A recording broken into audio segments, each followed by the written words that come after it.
Hello friends, welcome to my YouTube channel. ಹೇಗಿದ್ದೀರಾ ಎಲ್ಲರೂ? ಇವತ್ತಿನ ವಿಡಿಯೋದಲ್ಲಿ ನಾನು ಹೆಲ್ತಿಯಾಗಿರುವಂಥ ಹಾಗೆ ಟೇಸ್ಟಿಯಾಗಿರುವಂಥ ಚಿಕನ್ ಸೂಪ್ ರೆಸಿಪಿ ತೋರಿಸ್ತಾ ಇದ್ದೀನಿ. ಇದಕ್ಕೆ ನಾನು ವೆಜಿಟೇಬಲ್ಸ್ ಎಲ್ಲ ಹಾಕಿ ಮಾಡಿದಿರೋದ್ರಿಂದ ತುಂಬಾ ಹೆಲ್ದಿಯಾಗಿರುತ್ತೆ. ಒಂದು ಹೊತ್ತಿನ ಊಟದ ಬದಲು ಇದನ್ನೇ ಮಾಡಿಕೊಂಡು ಕುಡಿಬೋದು. 1 ಕಪ್ ಸೂಪ್ ಇದ್ದರೆ ಹೊಟ್ಟೆ ತುಂಬುತ್ತೆ. ಬನ್ನಿ ಇದನ್ನು ಹೇಗೆ ಮಾಡೋದು ಅಂತ ನೋಡೋಣ. ಇದಕ್ಕೆ ನಾನು ಇಲ್ಲಿ 150 ಗ್ರಾಮಷ್ಟು ಚಿಕನ್ ತೊಗೊಂಡಿದ್ದೀನಿ. ಬೋನ್ಲೆಸ್ಸು ಅಥವಾ ವಿತ್ ಬೋನ್ ಇರೋದು ಯಾವ್ದು ಬೇಕಾದರೂ ತೊಗೋಬೋದು. ಇದನ್ನು ಚೆನ್ನಾಗಿ ವಾಶ್ ಮಾಡಿದ್ದೀನಿ. ಇದನ್ನು ಕುಕ್ಕರ್ಗೆ ಹಾಕ್ಕೊಳ್ತಾ ಇದ್ದೀನಿ. ಕುಕ್ಕರ್ ಅಥವಾ ಡೈರೆಕ್ಟಾಗಿ ನೀವು ಬೇಯಿಸ್ಕೋಬೋದು. ಕುಕ್ಕರಲ್ಲಿ ಆದರೆ ಬೇಗ ಆಗುತ್ತೆ ಅಂತ ನಾನು ಇದಕ್ಕೆ ಹಾಕ್ಕೊಳ್ತಾ ಇದ್ದೀನಿ. ಈಗ ಇದಕ್ಕೆ ಸ್ವಲ್ಪ ಜಿಂಜರ್ ಗಾರ್ಲಿಕ್ ಪೇಸ್ಟ್ 1/4 ಟೀ ಸ್ಪೂನಷ್ಟು, ಸ್ವಲ್ಪ ರುಚಿಗೆ ತಕ್ಕಷ್ಟು ಉಪ್ಪು, 1/4 ಟೀ ಸ್ಪೂನಷ್ಟು. ಈಗ ಇದಕ್ಕೆ 300 ml ಅಷ್ಟು ನೀರು ಹಾಕ್ಕೊಳ್ತಾ ಇದ್ದೀನಿ. ಈಗ ಇದರ ಮುಚ್ಚಳ ಮುಚ್ಚಿ ಸ್ಟವ್ ಟಾಪ್ ಮೇಲೆ ಇಡ್ತಾ ಇದ್ದೀನಿ. ಇದನ್ನು 2 ವಿಷಲ್ ಮಾಡ್ಕೋಬೇಕು. 2 ಅಥವಾ 3 ಬೇಕಾದರೆ ಮಾಡ್ಕೋಬೋದು. ಚೆನ್ನಾಗಿ ಬೆಂದರೆ ಚೆನ್ನಾಗಿರುತ್ತೆ. ಮೊದಲನೇ ವಿಷಲ್ ಆಗಿದೆ, ಹಾಗೆ 2ನೇ ವಿಷಲ್ ಕೂಡ ಆಗಿದೆ. ಇದು ತಣ್ಣಗಾಗೋದಕ್ಕೆ ವೆಯ್ಟ್ ಮಾಡಬೇಕು. ಈಗ ಇದು ತಣ್ಣಗಾಗಿದೆ. ಇದನ್ನು ಓಪನ್ ಮಾಡ್ತಾ ಇದ್ದೀನಿ. ನೋಡಿ, ಅದರ ಸೂಪೆಲ್ಲ ಇಳಿದಿದೆ. ನಾವು ಆಯಿಲ್ ಏನು ಹಾಕಿರಲಿಲ್ಲ ಆದರೂ ನೋಡಿ ಚಿಕನಲ್ಲಿರುವಂಥ ಆಯಿಲ್ ಬಿಟ್ಟಿದೆ. ಈಗ ಚಿಕನ್ನ ಸಪ್ರೇಟ್ ಮಾಡ್ತಾ ಇದ್ದೀನಿ. ಈ ಚಿಕನ್ನ ಸಣ್ಣ ಸಣ್ಣದಾಗಿ ಈ ರೀತಿ ಬಿಡಿ ಬಿಡಿ ಮಾಡ್ಕೋಬೇಕು. ಅಂದರೆ ನಾವು ಅದು ಒಂದು ಬೈಟಿಗೂ ಸಿಗಬೇಕು ಅಂದರೆ ಈ ರೀತಿ ಮಾಡ್ಕೋಬೇಕು. ಚಿಕನ್ನ ಈ ರೀತಿ ಬಿಡಿಸ್ಕೊಂಡಿದ್ದೀನಿ. ಈಗ ಒಂದು ಬಾಣಲೆಗೆ ಸ್ವಲ್ಪ ಎಣ್ಣೆ ಹಾಕ್ಕೊಳ್ತಾ ಇದ್ದೀನಿ. ಎಣ್ಣೆ ಬದಲಿಗೆ ನೀವು ಬೆಣ್ಣೆ ಅಥವಾ ತುಪ್ಪ ಯಾವುದು ಬೇಕಾದರೂ ಹಾಕ್ಕೋಬೋದು. ಈಗ ನಾನು ಇದಕ್ಕೆ ಸಣ್ಣದಾಗಿ ಹೆಚ್ಚಿರುವಂಥ ಬೆಳ್ಳುಳ್ಳಿಯನ್ನು ಹಾಕ್ತಾಯಿದ್ದೀನಿ. ಇಲ್ಲಿ ನಾನು 5ರಿಂದ 6 ಬೆಳ್ಳುಳ್ಳಿ ತೊಗೊಂಡಿದ್ದೀನಿ. ಅದನ್ನು ಸಣ್ಣದಾಗಿ ಹೆಚ್ಚಿಕೊಂಡಿದ್ದೀನಿ. ಈಗ ಇದನ್ನು ಚೆನ್ನಾಗಿ ಫ್ರೈ ಮಾಡಬೇಕು.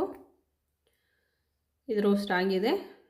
ಇವಾಗ ಸ್ಪ್ರಿಂಗ್ ಆನಿಯನ್ ಕೆಳಗಿನ ಭಾಗ ಬರುತ್ತಲ್ವ, ಬೇರಿನ ಭಾಗ, ಅದನ್ನು ಹಾಕ್ಕೊಳ್ತಾ ಇದ್ದೀನಿ. ಇದರ ಬದಲಿಗೆ ಇಲ್ಲಾಂತಂದರೆ ನೀವು ಬೇಕಾದರೆ ಅರ್ಧ ಈರುಳ್ಳಿಯನ್ನು ಯೂಸ್ ಮಾಡ್ಕೋಬೋದು.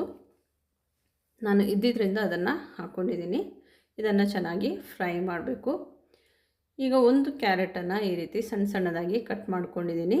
ಇದನ್ನು ಕೂಡ ಅದೇ ರೀತಿ ಫ್ರೈ ಮಾಡ್ಕೊಳ್ಳಿ.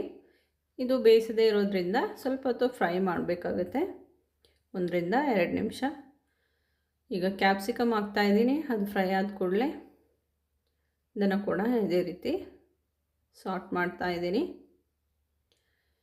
ಕ್ಯಾಪ್ಸಿಕಮ್ ಆಗಿದೆ. ಈಗ ಒಂದು ಹಸಿಮೆಣಸನ್ನು ಹಾಕ್ಕೊಂಡಿದ್ದೀನಿ. ಹಸಿಮೆಣಸು ಆಪ್ಷನಲ್, ಬೇಕಿದ್ದರೆ ಹಾಕಿ, ಇಲ್ಲದಿದ್ದರೆ ಸ್ಕಿಪ್ ಮಾಡ್ಕೋಬೋದು. ಅದು ಫ್ರೈ ಆಗಿದೆ. ಇದಕ್ಕೆ ಬೇಕಾಗಿರುವಂಥ ಸ್ವಲ್ಪ ಉಪ್ಪನ್ನು ಹಾಕ್ಕೊಂಡಿದ್ದೀನಿ.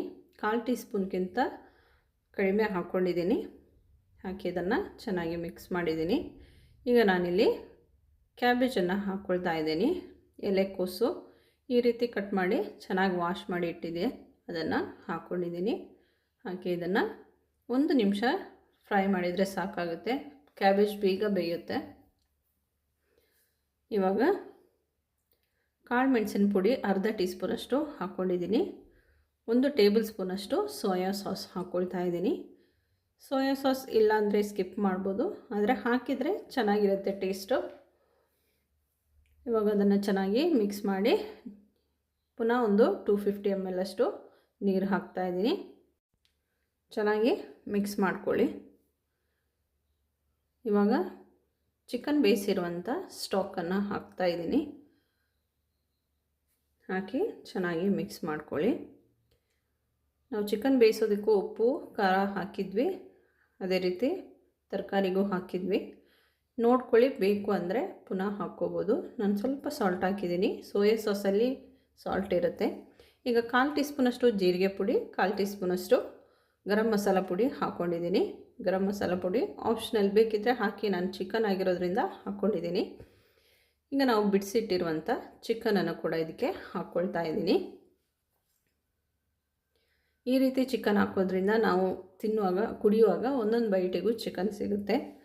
ಕಟ್ ಮಾಡಿ ಪೀಸ್ ಮಾಡಿ ಎಲ್ಲ ಹಾಕಿದರೆ ಅದು ಅಷ್ಟು ತಿನ್ನೋದಕ್ಕೂ ಸಿಗಲ್ಲ, ಟೇಸ್ಟ್ ಕೂಡ ಅಷ್ಟೇನು ಬರೋದಿಲ್ಲ. ಈಗ ಇದನ್ನು ಚೆನ್ನಾಗಿ ಮಿಕ್ಸ್ ಮಾಡ್ಕೊಳ್ಳಿ. ಮುಚ್ಚಿಡಿ, ಒಂದು 5 ನಿಮಿಷ ಹೀಗೆ ಕುದೀಲಿ. 5 ನಿಮಿಷದ ನಂತರ ಓಪನ್ ಮಾಡಿದ್ದೀನಿ. ಚೆನ್ನಾಗಿ ಕುದೀತಾ ಇದೆ. ಈ ರೀತಿ ಚೆನ್ನಾಗಿ ಒಂದು ಸಲ ಮಿಕ್ಸ್ ಮಾಡ್ಕೊಳ್ಳಿ.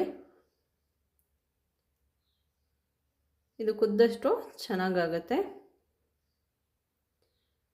ಇವಾಗ ಇದಕ್ಕೆ ಅರ್ಧ ಲೆಮನ್ ಹಾಕ್ತಾಯಿದ್ದೀನಿ. ಲೆಮನ್ ಬದಲಿಗೆ 1 ಟೀ ಸ್ಪೂನಷ್ಟು ನೀವು ವಿನಿಗರನ್ನು ಹಾಕ್ಕೋಬೋದು. ಲೆಮನ್ ಹಾಕಿದ್ದಾಗಿದೆ. ಇದನ್ನೊಂದು ಸಲ ಮಿಕ್ಸ್ ಮಾಡ್ತಾಯಿದ್ದೀನಿ.